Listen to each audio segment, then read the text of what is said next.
जो प्रोज है, प्रोज का जो फॉर्म है उसको चूंकि हम लोग न केवल terms related to drama cover किए हैं बल्कि फॉर्म एक तरह से कहा जाए कि टाइप्स ऑफ ड्रामा को भी कवर किया गया है जो उससे पूरा रिलेटेड चीजें। Now we are going to take what, now we are going to take prose का क्या रिलेशन है, प्रोज में किन किन चीजों को आपको कवर करना या पढ़ना, वो सारी चीजों पे बात करें।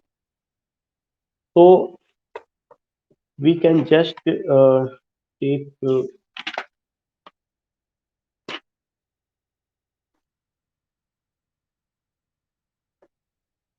देखिए whenever we talk about prose, तो प्रोज का जो सेक्शन है उसमें एक सबसे इंपॉर्टेंट पोर्शन आता है कि अंडरस्टैंडिंग प्रोज करके।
Now are you getting white board?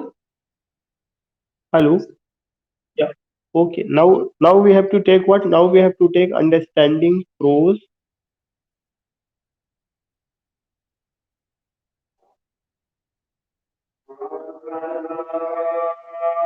Understanding pros,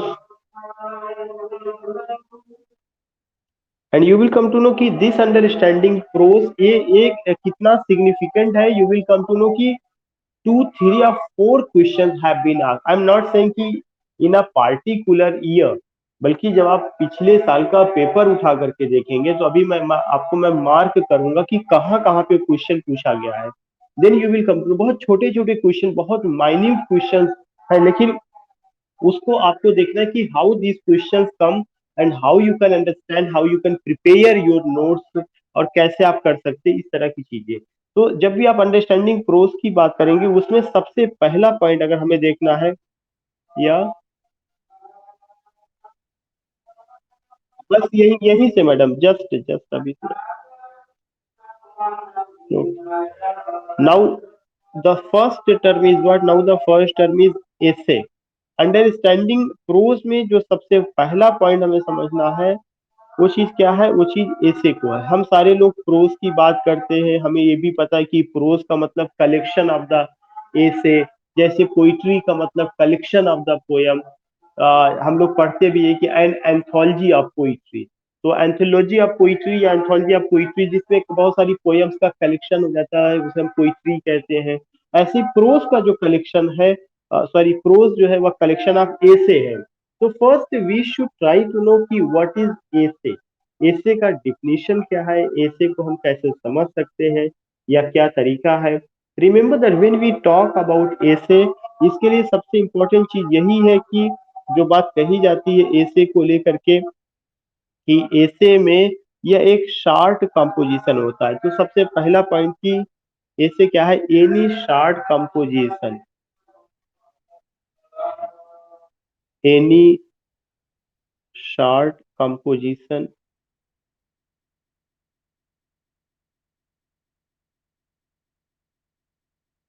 any short composition in prose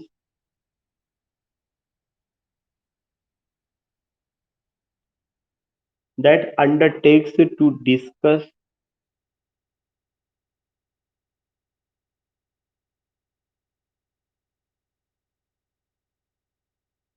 to discuss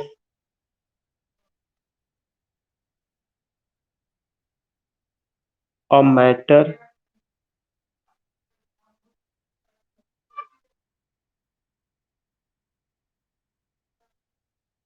express a point of view.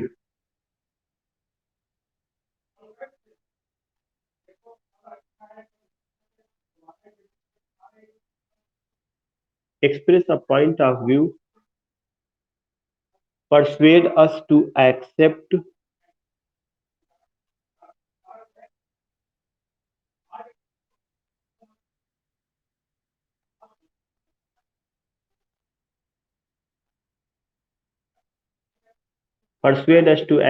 a thesis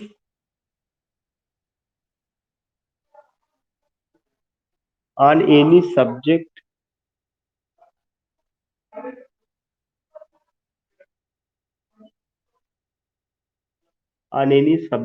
or simply entertain।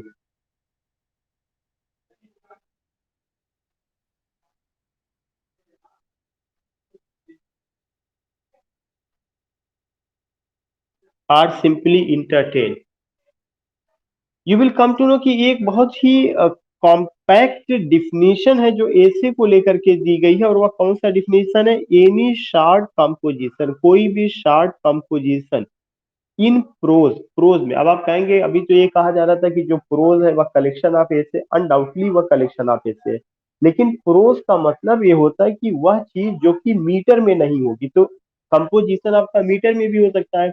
जब मेट्रिकल स्ट्रक्चर ऑफ वर्ड होगा तब वह poetry का हिस्सा हो जाएगा। जब वह मेट्रिकल स्ट्रक्चर का हिस्सा नहीं होगा तब वह प्रोज का हिस्सा हो जाएगा। लेकिन प्रोज में आपका नावल भी आ जाएगा, तो नावल बड़ा कंपोजिशन होता है। इसमें उन्होंने क्या कहा? एनी शार्ट कंपोजिशन, कोई भी छोटा सा कंपोजिशन रचना in prose that undertakes to discuss a matter, जिसमें किसी मैटर को डिस्कस किया जाता है। That undertakes to discuss a matter, ये पॉइंट आप ध्यान में रखिए। एनी शार्ट कंपोजिशन, कोई छोटी सी रचना इन प्रोज, प्रोज में that undertakes to discuss a matter, जिसमें किसी मैटर को डिस्कस किया जाता है, मतलब किसी बात को ले करके होगा। इसमें इन्होंने नहीं कहा कि जिसमें कोई कहानी बताई जाती, जब कहानी बताई जाएगी तब वो शार्ट स्टोरी हो जाएगी।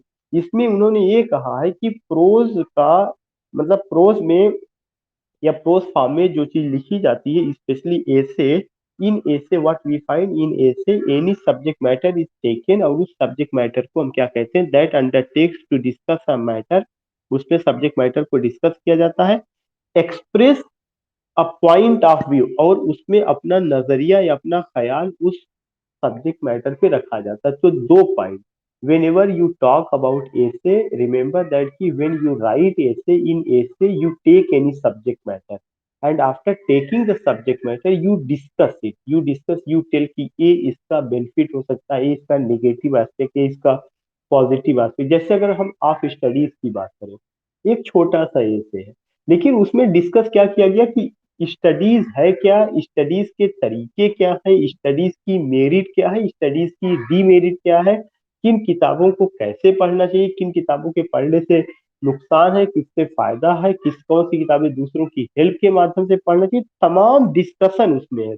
मैं फिर से आपको बताना चाहता हूँ, इसमें सबसे बड़ा चीज की शार्ट कंपोजिशन एक पॉइंट, दूसरा पॉइंट यह जो शार्ट कंपोजिशन होगा प्रोज में होगा, that undertakes to discuss a matter, जिसमें एक मैटर को डिस्कस किया जाता है। कोई भी एक मैटर लिया जाएगा, उस मैटर को डिस्कस किया जाएगा, साथ ही साथ express a point of view, जिसमें जो एसेइस्ट है वो अपना ख्याल, वो अपनी बात उस मैटर से संबंधित साझा करेगा। और साझा ही नहीं करेगा, वह जो पॉइंट ऑफ व्यू साझा करेगा वह हमको ये कहेगा परसुएड अस टू एक्सेप्ट, वह हमें परसुएड करेगा, परसू करेगा कि हम इसको एक्सेप्ट करें, परसुएड अस टू एक्सेप्ट। वह चीज हमें क्या करेगा? परसू करेगा और हमें ये कहेगा हमें इसको एक्सेप्ट करना चाहिए। A thesis on any subject or simply entertain, यह जो है क्या हो सकता है? कोई थीसिस, थीसिस माने स्टेटमेंट, या कोई थीसिस स्टेटमेंट हो सकता है किसी सब्जेक्ट मैटर पे, या सिंपली इंटरटेनमेंट के पर्पज से ये चीजें हो सकती है। तो दो पॉइंट, सबसे पहला चीज की प्रोज में लिखा जाता है, दूसरा चीज की क्या होता है उसमें किसी सब्जेक्ट मैटर को लिया जाता है, उस पे जो है क्या करते हैं, पॉइंट ऑफ व्यू करते हैं, उस पर डिस्कशन होता है और उसको परसू भी करता है फॉरवर्ड कि आप इसको फॉलो करिए, परसुएड अस टू फॉलो, वह उसको परसू करता है कि आप इसको क्या करिए, एक्सेप्ट करिए। A thesis on any subject or simply entertain, उसको लेकर के वह बात करता है। तो दिस थिंग वी फाइंड, मुझे लगता है कि ये पॉइंट सबको समझ में आ गया होगा। Second point,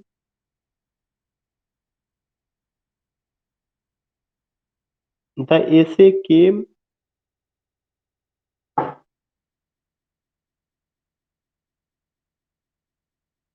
from French word, एक क्वेश्चन पूछा जा चुका है, from French word essai, ASSAI, ऐसे जो है फ्रेंच वर्ड से आया एसाई, विच मीन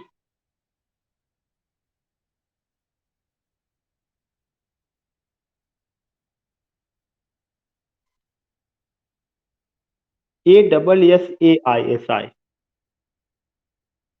या which mean make an attempt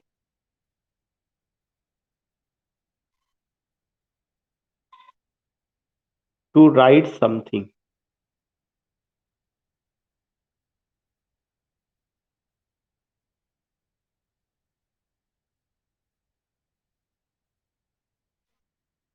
So I just told you second point, and what is that point कि the essay, जो essay है ये कहाँ से आया, came from French word, ये एक बहुत इंपॉर्टेंट पॉइंट है, it came from French word, या फ्रेंच वर्ड से आया जिसका क्या नाम है, acai, it came from French word acai, जिसका नाम है एसाई, यह फ्रेंच वर्ड से आया और इसका क्या मतलब होता है कि मेक एन अटेम्प्ट, हमें प्रयास करना चाहिए, टू राइट समथिंग, कुछ भी चीज लिखने का प्रयास करना ही क्या है, आपका एसे है। तो this is an other point which we have to remember कि the word essay came from the French word essai which means to write anything, which means to write anything.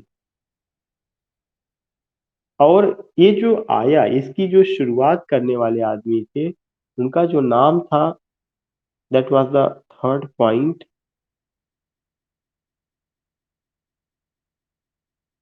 French essayist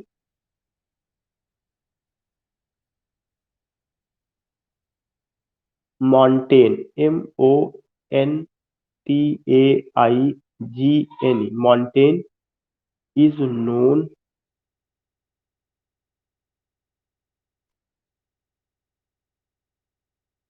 known as father of essay।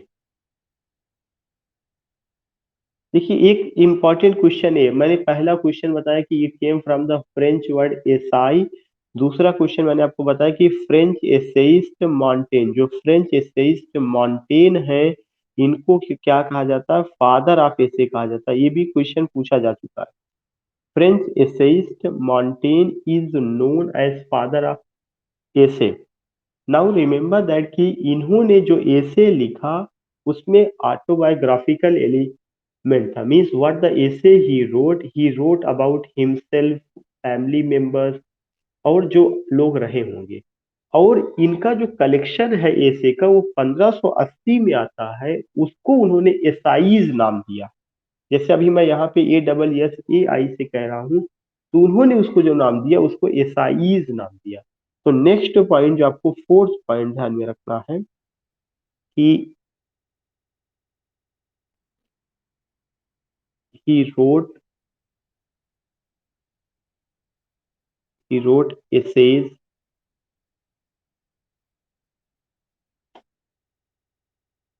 with the title,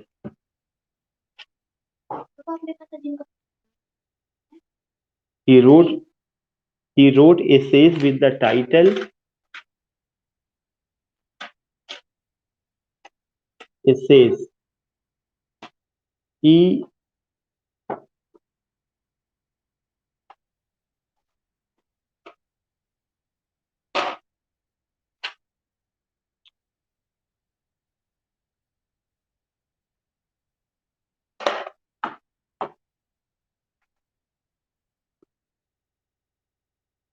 Yeah, he wrote essays with the title that is the ESSAIS essays. It came in 1580। ये 1580 ईस्वी में। ये एक चीज आपको ध्यान में रखना है कि उन्होंने जो एसे लिखा वो जिस टाइटल से आया उसका क्या नाम था, उसका नाम था essay. This was the spelling, ESSAIS। और जो मैडम जो पूछ रही थी कि क्या उसकी जो स्पेलिंग होगा एसआई का ई से होगा या ए से होगा, often you will come that कि जब उनकी क्रिएशन की बात आती है तो वो चीज ESSAI से ही शुरू हुआ है, उनका जो क्रिएशन रहा है। And you will come to, उन्होंने इसका नाम दिया हुआ था। लेकिन in most of the book अलग जगह पे जो फ्रेंच वर्ड जो एसे के लिए वर्ड आया वो SI, ASSAI और ESSAI दोनों का जो है यूज किया गया है। अब जो यूज किया जाता है, चूंकि मॉन्टेन अपने वर्क के लिए ये चीज यूज किया हुआ है, इसलिए we find this particular thing also कि एसआई उन्होंने इसका नाम दिया हुआ है। And you will come to know ये जो रहा है, इसमें उन्होंने एक पॉइंट ये बताया, वो चीज ये बताया कि इसमें इनके वर्क में जो चीज नजर आता वह चीज क्या था कि he wrote essays with the title essais और विच मीन्स एन अटेम्प्ट, जो पहले लिखवाया जा चुका है, which means an attempt. Attempting for what, attempting to write anything. तो ये चीजें हमें ध्यान में रखना चाहिए कि विच मीन्स एन अटेम्प्ट। दूसरा चीज जो है, एक और चीज है कि उन्होंने जो अपने एसेज लिखे हुए हैं उनके एसेज में, in his essays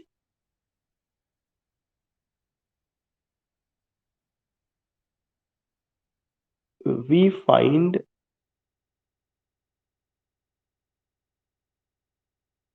autobiographical, this autobiographical I have to write in another slide, word पूरा नहीं आ रहा। In his essays we find what, in his essays we find autobiographical element.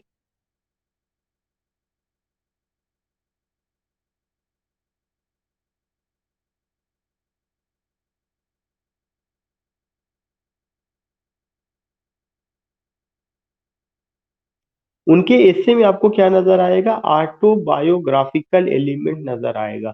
यही चीजें बाद में English essayist Charles lamb follow करते हैं। तो अभी लैम्ब की बात तो दूर है, अभी हम लोग जो रूट की बात कर रहे हैं वो ये सारी चीजें रही है। तो जब भी आप एसे की बात करेंगे, whenever you talk about essay, तो you have to remember these points, ये सारी चीजें हमें ध्यान में रखना चाहिए। नाउ, अब जब हम ऐसे की बात कर लिए कि ऐसे ए है, ऐसे इस तरह से होता है, तो एक हमें सेंट्रल हेडिंग डालना पड़ेगा, ऐसे कहाँ से आया, एक उसका पूरा बारे में जानकारी। नाउ अब हमें जानना है टाइप्स ऑफ ऐसे।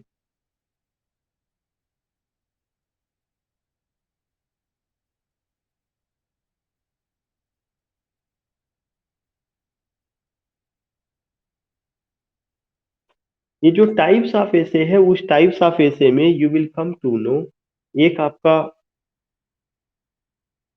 पीरियोडिकल ऐसे, पहले तो फॉर्मल ऐसे।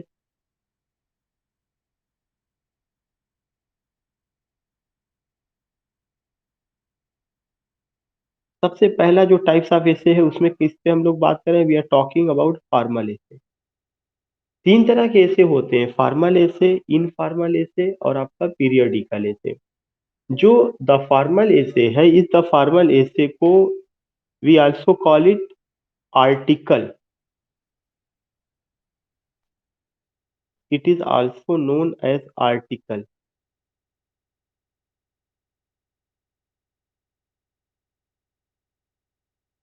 ये क्वेश्चन 2005 के टीजीटी में आ चुका है कि फॉर्मल ऐसे को क्या कहा जाता है, article, it is also known as article.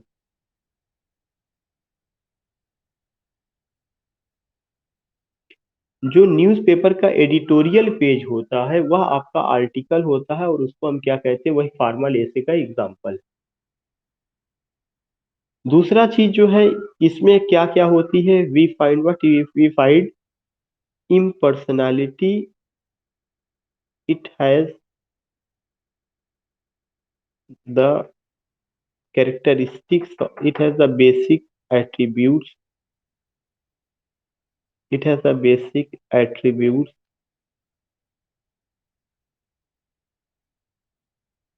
as impersonality,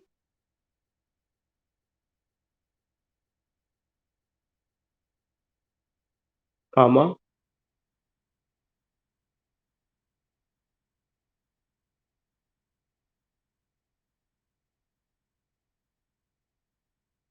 it has the basic attributes as impersonality, comma,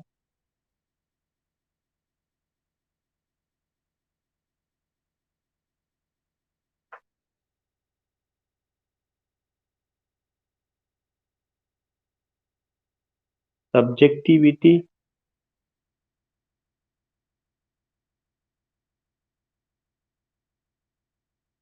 comma,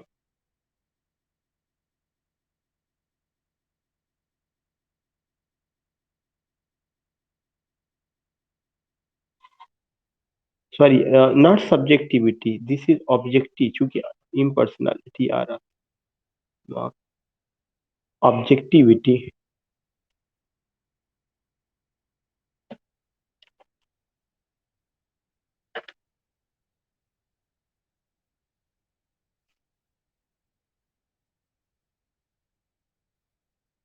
So these thing we find कि इसमें impersonality होगा, ऑब्जेक्टिविटी होगा, और दूसरा चीज की author writes as an authority, the author writes as an authority,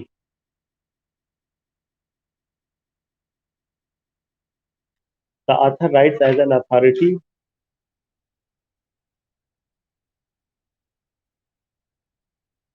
and expound the subject in an orderly way,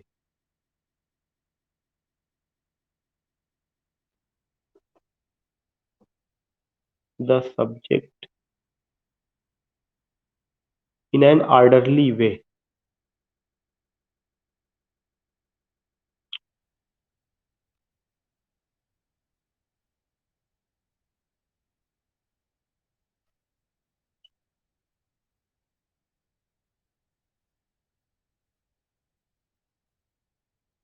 And expound the subject in an orderly way.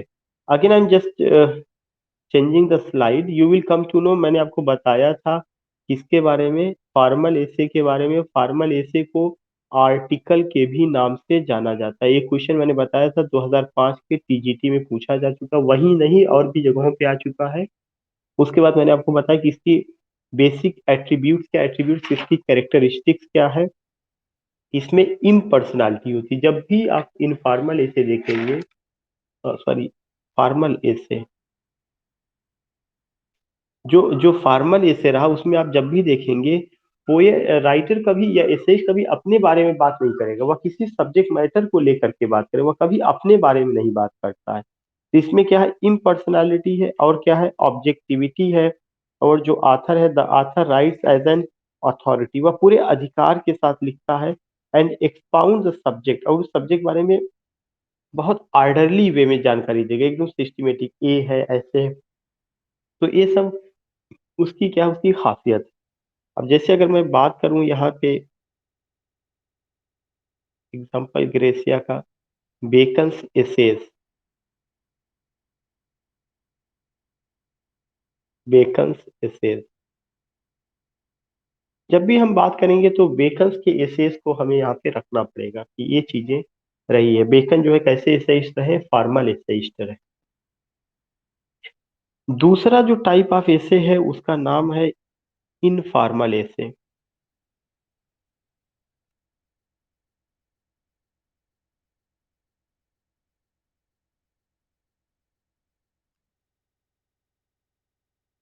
Informal essay, you will come to know कि informal essay के और भी नाम है. कौन कौन से नाम है इनफॉर्मल एसे को? हम फेमिलियर या पर्सनल एसे कहते हैं, familiar are personal essay.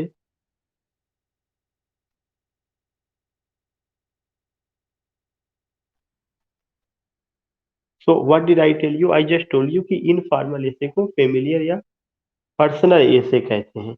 Informal एसे की एक बड़ी खासियत ये होती है कि जो राइटर है और जिसके लिए वह लिखता है उनमें इंटीमेसी देखने को मिलती है। दूसरा सबसे बड़ा पॉइंट कि एक तो ये फेमिलियर और पर्सनल एसे। दूसरा सबसे बड़ा पॉइंट कि इसमें ये दिखाया जाता है कि intimacy between the again recording it again sharing with you white board. You will come to know कि इसकी जो खासियत रही है इसमें कुछ चीजें हैं जैसे कि हम लोग जो बात कर रहे थे कि इसको क्या कहा जाता है, फॉर्मल एसे को इनफॉर्मल एसे को फेमिलियर या पर्सनल एसे। और दूसरा पॉइंट मैं लिखवा रहा था कि इसमें क्या होता है, इंटीमेसी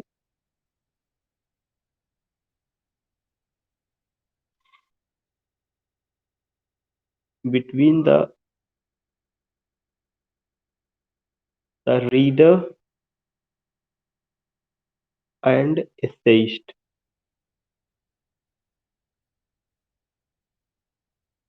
इसके अलावा we find personality and subjectivity.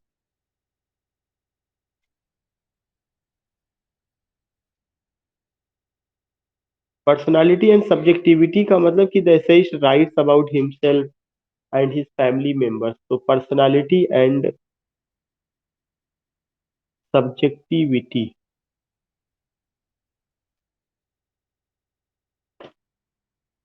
We find this thing also. So what I want to say कि एक सबसे इंपॉर्टेंट चीज क्या नजर आ रहा है, एक सबसे इंपॉर्टेंट चीज we find intimacy between the reader and the essayist. तीसरा चीज personality and subjectivity.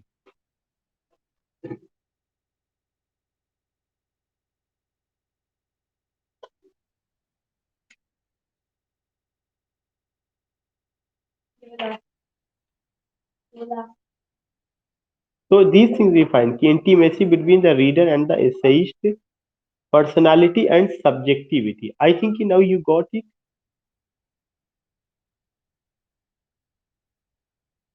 Yeah. Now the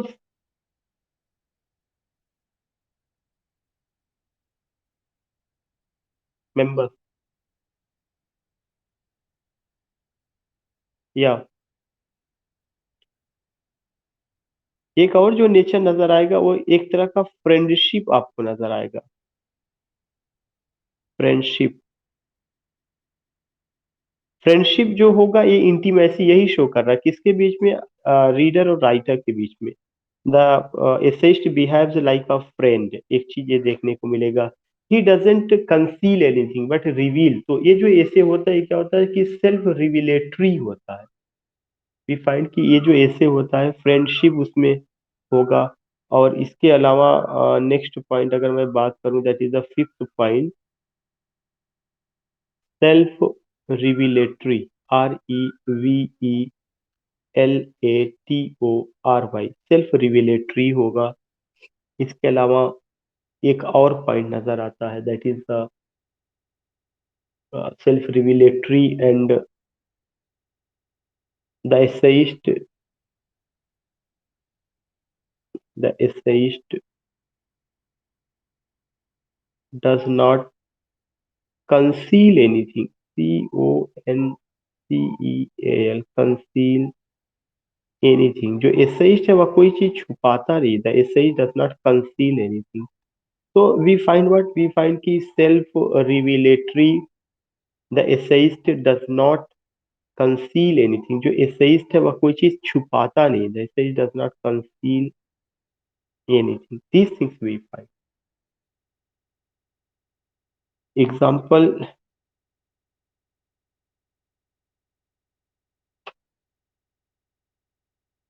Charles Lamb.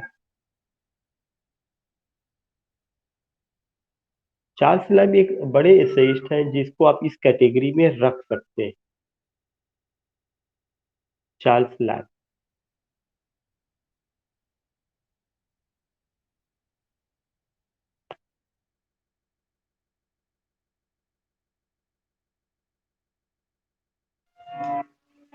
Now the next essay, जो नया टाइप ऑफ एसे है, that is the periodical essay.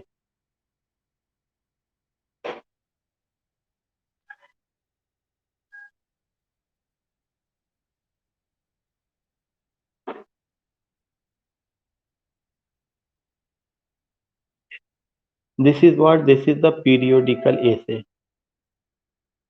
So when we talk about periodical essay, this is also highly significant, especially जो periodical essay है, uh, you will come to know कि it came in 18th century.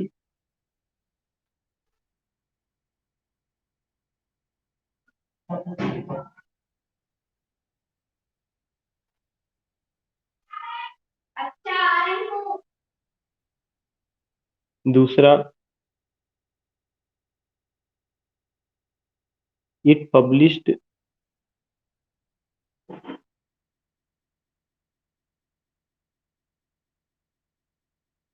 in your journals and magazines.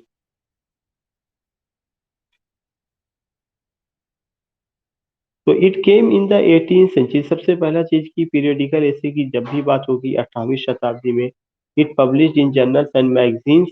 कब publish होता था? Weekly और by monthly. That is weekly और by monthly.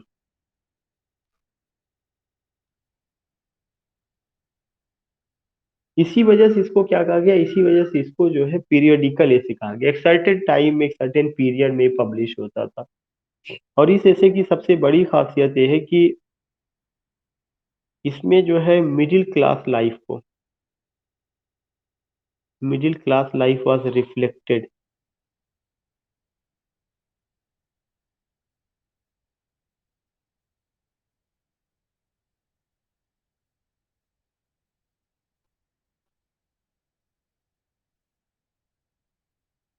In these essays. T H E होगा, ये T H E, in these essays. ये बहुत छोटे छोटे पॉइंट है जो आपको ध्यान में रखना है. क्वेश्चन पूछा जा चुका है किसकी लाइफ को, मिडिल क्लास की लाइफ को. इस ऐसे की एक और खासियत होती थी कि simplicity,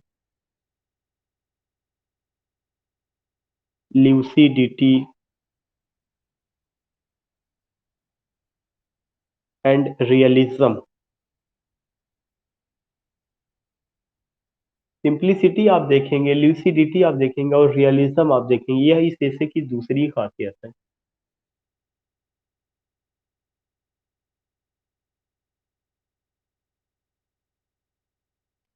simplicity, lucidity and realism. You will come to know कि these are the other characteristics of these essays. ये सब की सब दूसरी कैरेक्टरिस्टिक्स है उस एसेज का.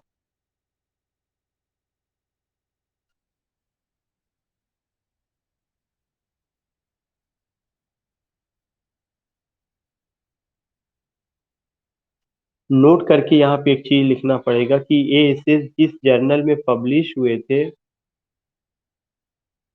उसका नाम है the idler, the rambler, the Spectator,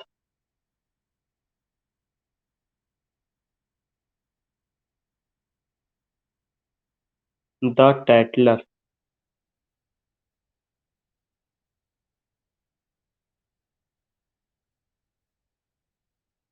you will come to know ये जो भी एसेज थे ये जिसमें पब्लिश हुए थे उसका क्या नाम था. द आइडलर में आया हुआ है, द रैम्बलर में आया हुआ है, द स्पेक्टेटर में, द टैटलर में. ये सब जर्नल्स के नाम हैं जो उस समय पब्लिश हुए थे, ये उस समय इस जर्नल पे सब आए थे. एक और जर्नल था द रिव्यू, डैनियल डीफो का.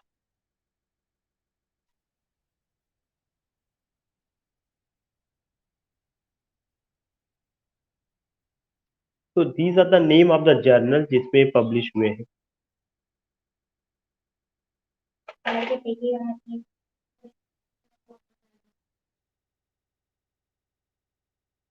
तो व्हेन वी टॉक अबाउट कि how the essay became popular या उसका हिस्ट्री क्या है, एसे का डिफिनेशन, उसका टाइप्स, मॉन्टेन, बेकन, उसके बाद इनका नाम, all this things we find and accept it you will come to know. ये तो हम लोगों ने किस पर बात किया, ये हम लोगों ने एसे को लेकर के बात किया या उसके, लेकिन जो प्रोज का टाइप्स है वो ऐसा नहीं कि यही अकेले, प्रोज के टाइप्स में आपको और भी मैं कवर करा रहा हूँ। जैसे प्रोज का एक और टाइप है, वो आपका क्या है, if I talk about diary. ये तो एसे का तीन था, वो तीनों हो गया। Now we are talking about one, now we are talking about prose का एक और टाइप है जिसको हम क्या कहते हैं, डायरी कहते हैं। जब डायरी की डिफिनीशन पूछी जाती है या डायरी की डिफिनीशन दी जाती है, उसमें होता क्या है कि उसकी सबसे बड़ी खासियत है कि जो डायरी है, this is the day to day record. जो डायरी है, this is the day to day record. तो पहला पॉइंट जो डायरी के बारे में लिखना है, दैट इज व्हाट की day to day record.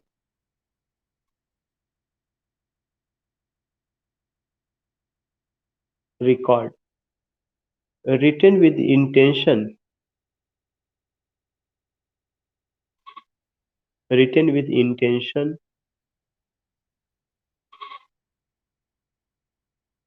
not to publish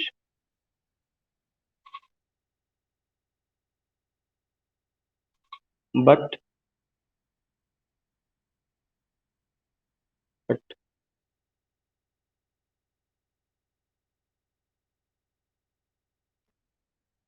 self reading।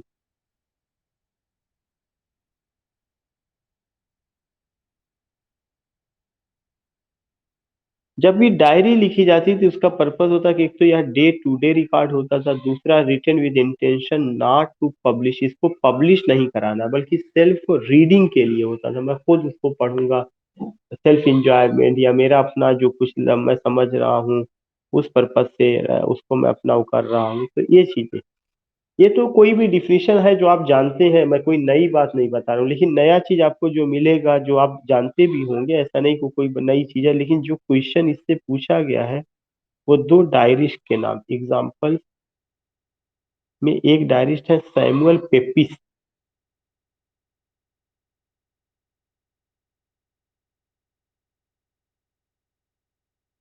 Samuel Pepys एक डायरिस्ट है जो रेस्टोरेशन एज में आए थे। दूसरा है जॉन ईवलिन। ये दोनों नाम आप रटे रहिएगा, ये चीज पूछी जा चुकी है। John Evelyn, Samuel Pepys and John Evelyn, ये डायरिस्ट है। उसके अलावा जो है एक और जो शब्द जो है आपको और ध्यान में रखना चाहिए कि biography.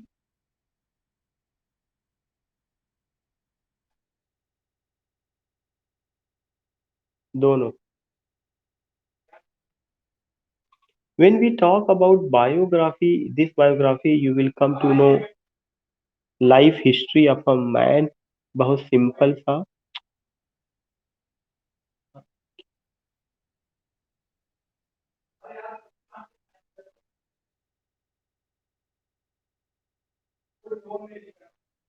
We get what we get की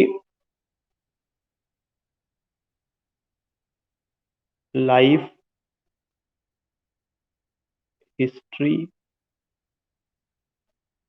of a man written by others.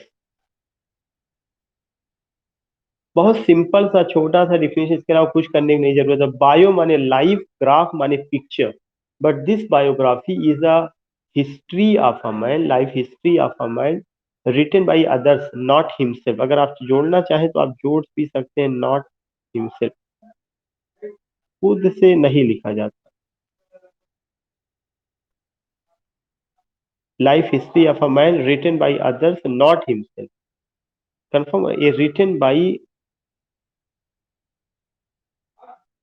Others not himself, ये चीज आपको ध्यान में रखना, written by others not himself. अब अगर आप देखेंगे कि जो बायोग्राफी है, बायोग्राफी का बहुत सारा आपको मिलेगा कि जैसे जेम्स बॉसवेल ने लिखा था life of doctor Samuel Johnson, एक बड़ा फेमस बायोग्राफी है।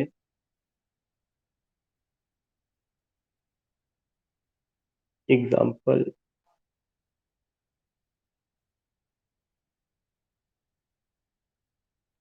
James Boswell,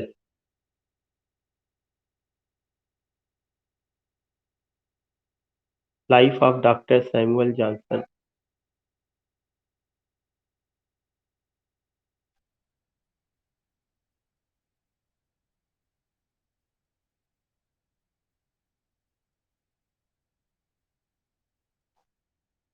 James Boswell's life of doctor Samuel Johnson, ये एक बहुत इंपॉर्टेंट पॉइंट है, ये एक बहुत इंपॉर्टेंट पॉइंट है जो आपको ध्यान में रखना चाहिए, और ये चीज पूछी जा चुकी है। ऐसे एग्जाम्पल्स अगर आप बायोग्राफी के पाते हैं तो you have to note down. बाकी जब हम लोग हिस्ट्री में पढ़ेंगे पढ़ाएंगे तो वहाँ पे ये चीजें मिलेंगी। इसके अलावा आप देखेंगे कि बायोग्राफी के अलावा भी, इसके इस बायोग्राफी के अलावा और भी तमाम बायोग्राफीज लिखी गई है। जैसे लाइव्स ऑफ द पोएट्स करके जो है, लाइव्स ऑफ द पोएट्स खुद डॉक्टर सैमुअल जॉनसन का क्रिएशन है। उसमें उन्होंने कुछ पोएट्स की लाइफ को लेकर के उन्होंने लिखा हुआ है।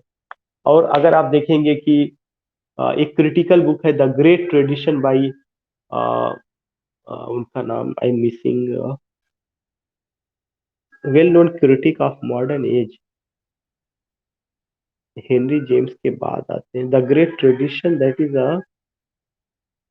एफ आर लिविस, या madam that's good, F R Leavis का रहा, तो उसमें भी उन्होंने इस तरह की चीजों को किया हुआ है। तो when you go with this points, तो हमें वो करना है। तो हम तो चूंकि आपको डिफिनेशन बता रहे हैं, एक एग्जांपल उसको दे दे रहे हैं, ऐसे बहुत सारे। इवन अभी जब मैं बायोग्राफी लिटरेरी टर्म में पढ़ाया हुआ था तो उसमें मैंने कई लोगों का भी बताया हुआ कि हाँ ये इंपॉर्टेंट रही। ना दूसरा चीज जो है, जो और हमें समझना है, that is the autobiography.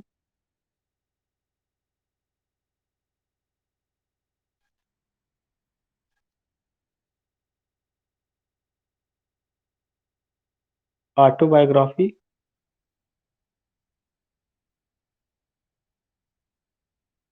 This autobiography life history of a man,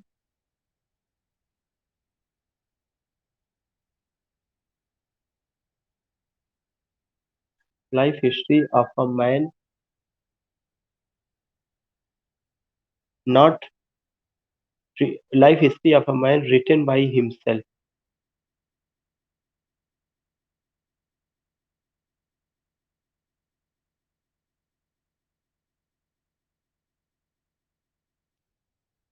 example, Kamala Das my story, ये चीज पूछी जा चुकी है। कमला दास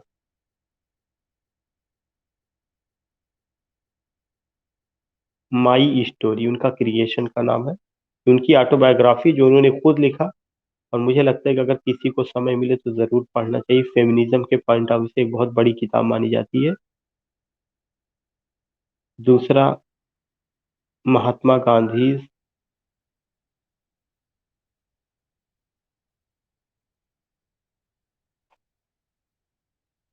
महात्मा Gandhi my experiments with truth,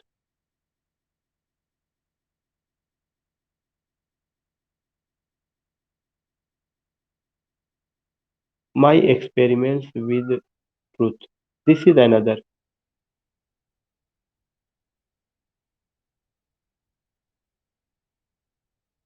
my experiments with truth, Mahatma Gandhi.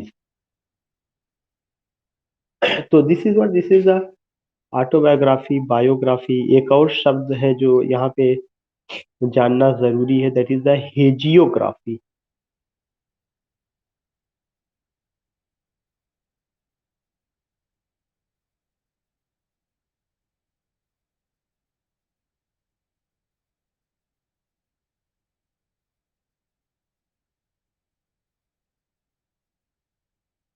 You will come to know जो हेजियोग्राफी है, life history of Christian cents.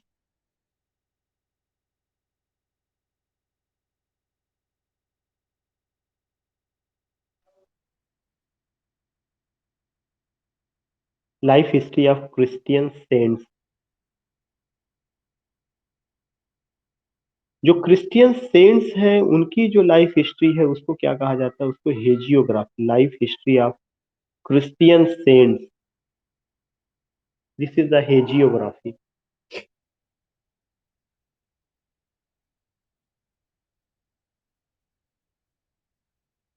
Christian saints को, चाहे वो सेंट कैथरीन को लेके लिखा गया हो, चाहे सेंट मेरी को, चाहे मदर टेरेसा को, जो भी क्रिश्चियन सेंट्स रहे हैं उनकी लाइफ को लेकर के जो भी लिखा जाएगा उसको हेजियोग्राफी कहा जाएगा। Now the next word is,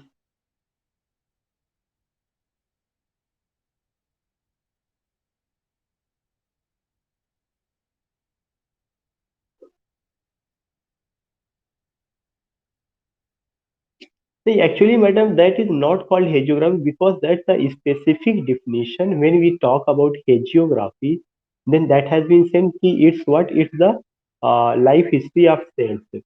अगर when you write anything related to other, there are so many saints in other religions also. If you write that biography, then that will be either biography or autobiography. हाँ, क्योंकि उन्होंने इसका specific definition दे दिया कि hagiography का मतलब life history of Christian saints. उन्होंने ये नहीं कहा था सेंट्स, अगर सेंट्स होता तो कोई भी हो सकता था। और जो सेंट्स का जो पदवी है, सबसे बड़ा चीज ये है कि सेंट्स बनना एक प्रोसेस है, और इसका जो पदवी है एक केवल क्रिश्चियन कम्युनिटी में दिया जाता है। हमारे यहाँ साधु संत महात्मा होते हैं जो बहुत बड़े तपस्वी होते हैं, जो बहुत ही, अगर कहा जाए कि एक तरह से कि बहुत ही जो है परहेजगार जिसको वर्ड कहा जाता है, धार्मिक होते हैं, ईमानदार होते हैं वो। लेकिन हमारे यहाँ कोई ऐसी सत्ता नहीं बनी है कि आपको पहले ये पदवी, फिर ये पदवी, फिर सेंट। उनके यहाँ सेंट्स की पदवी अचानक नहीं मिलती। जैसे मदर टेरेसा को जब सेंट्स की पदवी मिली तो अचानक नहीं मिली, एक प्रोसेस से उसको पूरा गुजरना पड़ता है, तब जाकर के उनको सेंट्स की कैटेगरी में लाया जाता है। तो इस तरह से उनको उन्होंने स्पेसिफिक कर दिया, लेकिन अपने यहाँ केवल कॉन्सेप्ट आत्मकथा और कथा का ही रहा है, इसके अलावा और इस तरह का नहीं। Now we have to take मीमवायर।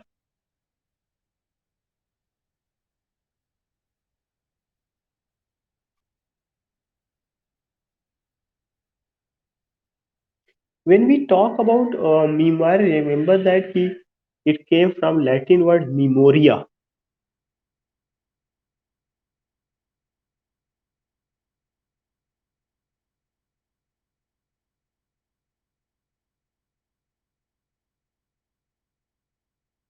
It came from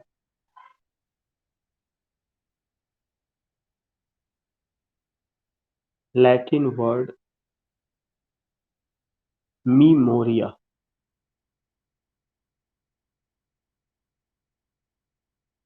It came from Latin word memoria, which means memory,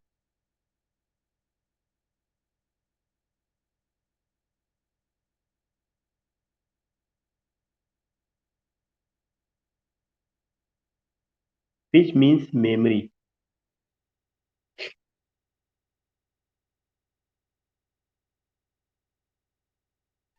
It is a special kind of autobiography.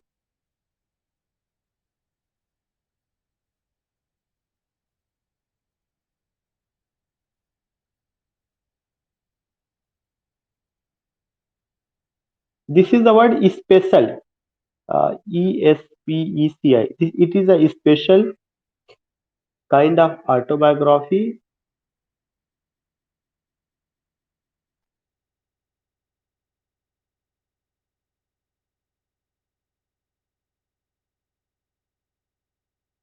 Autobiography. It focuses on the particular theme or event. It focuses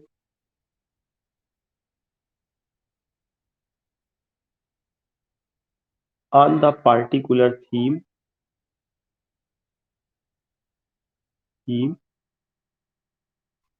or event. तो these things you find कि कैसे उसको कहा गया कि इसमें क्या है।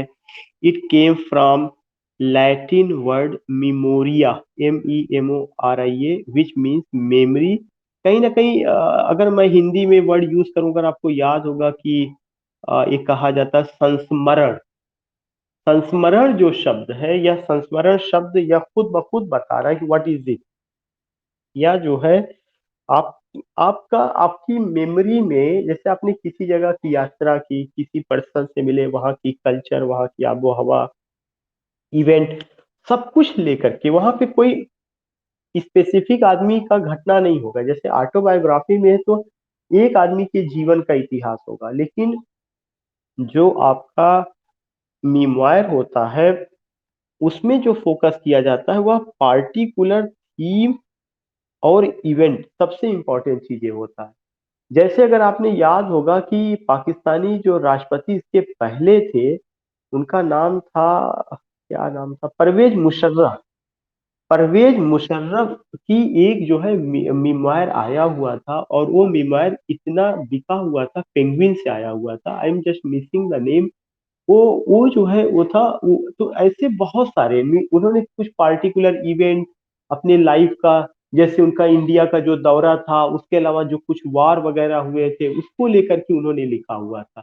तो वो उस समय बहुत पॉपुलर हुआ था, पेंगुइन ने उसको छापा हुआ था, काफी पॉपुलर।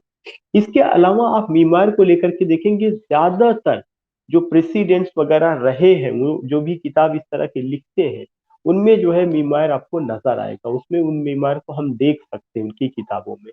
तो इसको स्पेसिफिक ये नहीं कहा जा सकता। So many book, there are so many books, if you take any example you will come to know कि वी फाइंड दीज थिंग। और मीमार आपको कोई राइटर ऐसा नहीं लिखता है। मीमार ज्यादातर जो आप देखेंगे कि जैसे कोई आईएएस आईपीएस रहा, वो रिटायर हो गया, उसके रिजीम में कोई घटना घटित हुई, या जैसे इनके सलाह इंदिरा गांधी जी के सलाहकार जो रहे थे, राजनीतिक सलाहकार, उन लोगों ने भी लिखा हुआ था, खुद इनका था, जसवंत सिंह या कौन से मिनिस्टर थे, उनका आया हुआ था, तमाम बुक्स वगैरह आती है, जिसपे इस तरह से हम उसको देख सकते हैं कि ये मीमार रहा। तो कोई ऐसा नहीं है।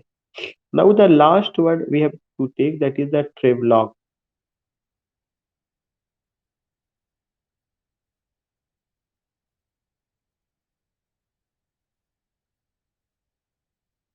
ट्रेवलॉग। जी मैडम। जी madam.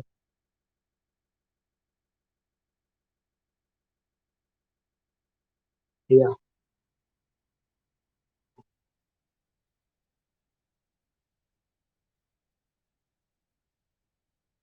Yeah, in diary there is a day to day record, but in memoir there is the particular theme or event, इसलिए मैंने हाईलाइट कर दिया ना, उसमें डे टू डे रिकॉर्ड नहीं है। Are you getting the point?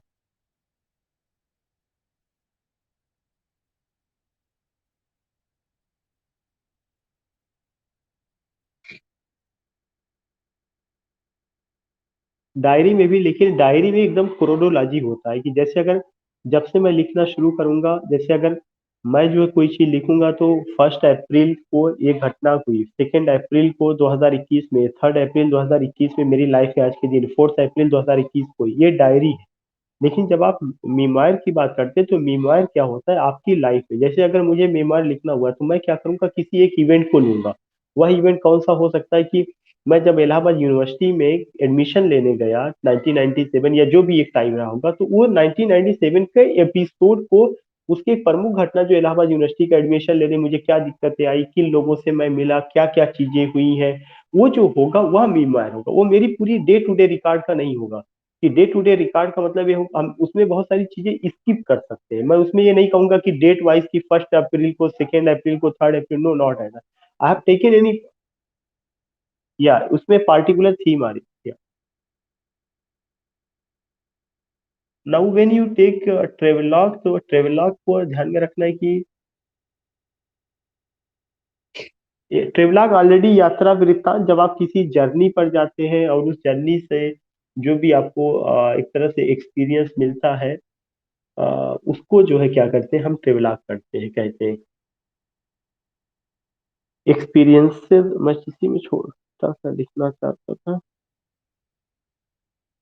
Experiences, experiences of an author,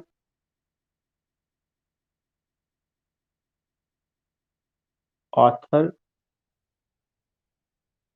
if you noted let me know, मैं इसको इरेज करूंगा.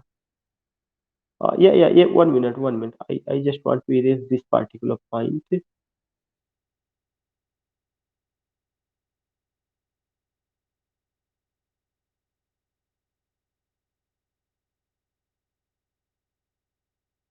Experiences of an author.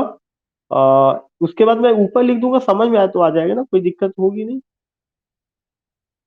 Experiences of an author that he got during traveling of a place. That he got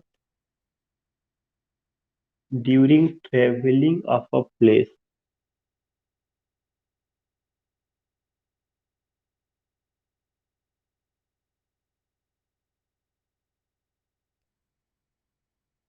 Of a place.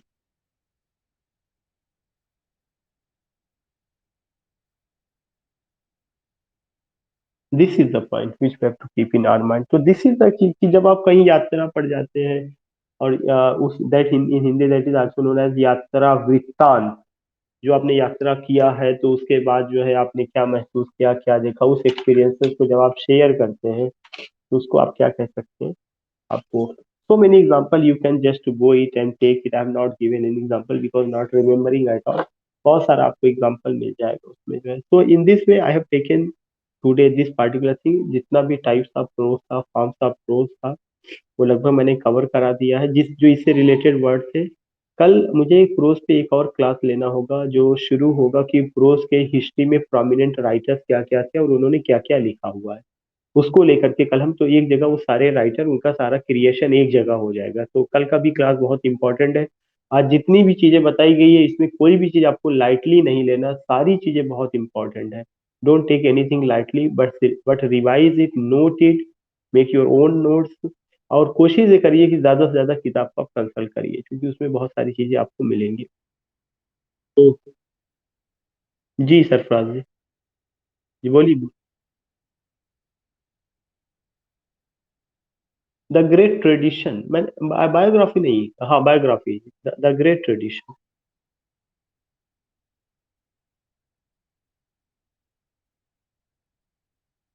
हाँ. हाँ. जी dancing जी. F R Leavis. F R Lewis.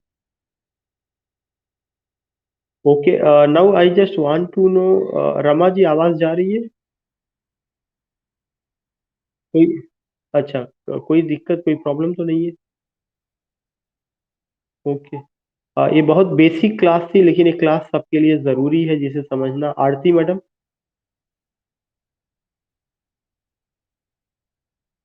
आरती madam.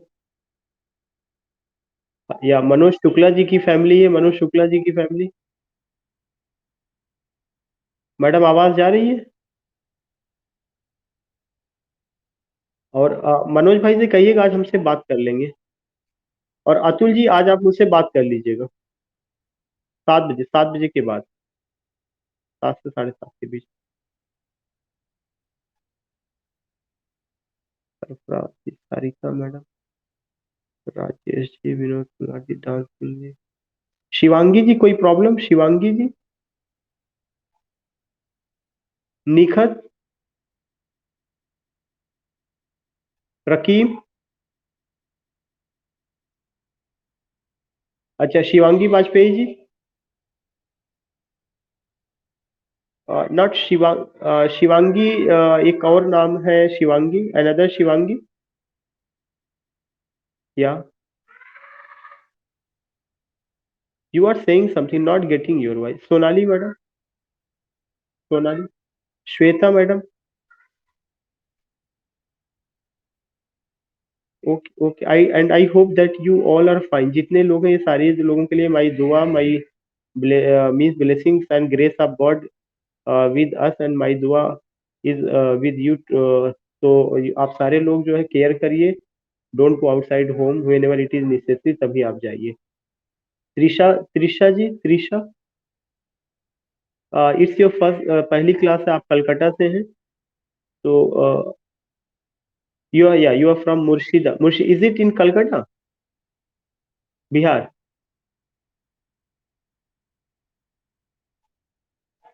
विच state? West Bengal या कलकत्ता? तो अभी आप क्या? Yeah it is in west Bengal. Okay, now the election is going on there. या 29 को क्लास में कोई प्रॉब्लम आपको? ओके ओके, आप अटेंड करिए, रेगुलर अटेंड करिए।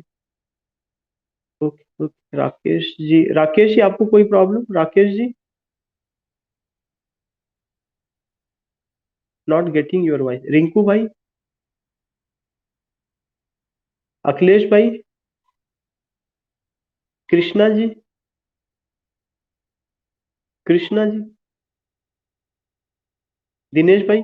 अच्छा ओके, दिनेश भाई, शिल्पी मैडम, शिल्पी मैडम। अच्छा okay, most probably we got the response of each and every one. जिसका नाम मैं नहीं ले पाया हूँ वो डोंट टेक इट अदरवाइज, क्योंकि आप सब लोगों का रिस्पॉन्स मिलता रहता है व्हाट्सएप के थ्रू या वैसे जो है।